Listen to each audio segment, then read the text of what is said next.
Welcome to this bonus episode of the HIO Show. I'm Stu Cowan of the Gazette, and I'm joined by former Canadians Chris Nyland and Rick Green, teammates from that 1986 Stanley Cup team, and hockey analytics analyst Andrew Berkshire.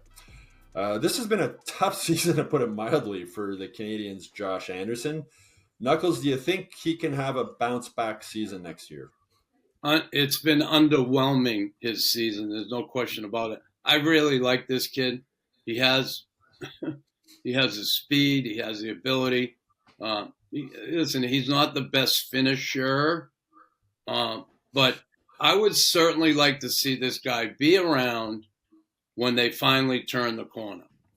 Because, again, I can't stress enough the size that you're going to need and the talent, but the size you're going to need to win the Stanley Cup. And you look at big, strong, fast teams, talented teams are always there at the end. You need those big players. And where the Canadians have Cole Caulfield, when they're talking about bringing Hudson aboard, and they have some of these smaller players, again, that's great. But you got to surround them with some men. And do I think Josh can have a bounce-back season? I do. But, again, it's got to come from him. Certainly the coaching staff they're going to have a sit-down with him and explain to him that they need more from him coming back next season. They can't go through another season of mediocrity with him. I think he can, and I'd love to see him do it because I've always really liked this player, and it has been underwhelming for him this year. Well, the mystery of Josh Anderson, where is he? What's he doing? Unfortunately, he had a little bit of a run where he started to get everybody excited about what he was bringing with, not just to mention offensively, but his overall game. And then for whatever reason, he just looks confused. He doesn't know whether to go forward or to back up. And he's a guy that can have a big impact on the hockey club, but has failed to bring it each and every night. And for whatever reason, you can blame confidence, blame whatever you want, but it's got to come from him. And you would think that he's the kind of guy that would respond in a way to try and make the difference each game, but I don't see that. And I don't know whether he's just kind of written off this year as one of those bad years, but can't have that in a guy like that because he could be a big part of the hockey club.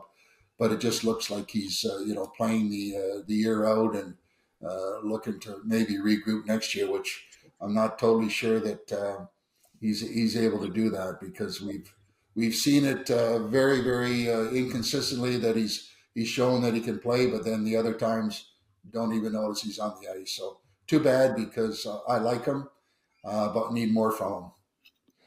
Yeah, I think I'm not a huge Josh Anderson fan in terms of his play style and his overall impact, but there's no reason why he can't score goals again, right? He didn't forget how. He's done it in his career. The previous 3 seasons in Montreal, his shooting percentage was between 13.6% and 12.6%, which is solid for a forward. This year, half that, 6.4%. It just seems unlikely that will repeat. Maybe he'll fall off of a cliff in terms of some other ways, but I think he can continue to contribute in the way that we are expecting Josh Anderson to contribute. And, if he pots a goal in the first game next year or a couple in preseason and then his confidence gets going, I'm sure he can still score 20 goals in this league. It doesn't make sense at his age, with his health, with his physical abilities, for this to be the new normal. But I don't know, he's not a guy that I would necessarily keep around long-term for this club, but he can absolutely rebound. Well, Canadians certainly hope he does because there's 3 years left on that contract. He's not going anywhere. I know last season I defended him when people were wanting to trade him, thinking, as you mentioned, Knuckles, you need that big body guy, that big physical guy. And, he went through that long slump at the beginning of the season. He couldn't score. That probably messed with his head a bit. Then he was injured a bit. I think we'll see a bounce back next season from him. The question is how big. The Canadians certainly need it. There's no doubt about that. Anyway, that's it for this HIO Show bonus episode. Please make sure you like and subscribe to the Hockey Inside Out YouTube channel. Go to montrealgazette.com/newsletters to sign up for the Hockey Inside Out newsletter. And of course, go to hockeyinsideout.com every day for all the latest Canadians.